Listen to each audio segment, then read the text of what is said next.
প্রিয় শিক্ষার্থী, আমরা শিখব যেসব সংখ্যার শেষে 5 আছে এই ধরনের সংখ্যার বর্গ নির্ণয়ের সহজ টেকনিক। তাহলে আমাদের প্রথম সংখ্যা হচ্ছে 25, শেষে 5 আছে। তাহলে 25 এর বর্গ 25 গুণন 25 আমরা খুব সহজেই গুণটি করতে পারি। কিভাবে করব সেটা দেখব। প্রথমে আমরা পিছনের দুইটা যে 5 5 আছে 5 5 25 আমরা গুণ করে 25 লিখে নেব। এরপরে আমাদের সামনের যে দুইটা আছে এটার সাথে নিচেরটার সাথে আমরা 1 যোগ করে দেব। তো 2 আর একে 3 3 আর 3 আর 2 আমরা গুণ করে দেবো। তাহলে 3 দিয়ে গুণ কত হবে 6।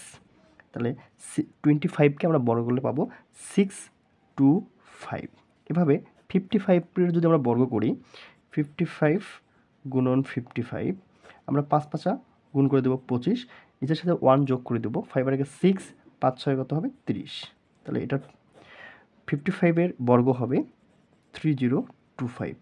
একইভাবে 65 এর বর্গ হবে 65 গুণন 65 5 5 25 আমরা 6 এর সাথে 1 যোগ করে দেবো 7 6 7 42 42। তো এটা হচ্ছে হবে 4225। আশা করি আমরা বুঝতে পেরেছি।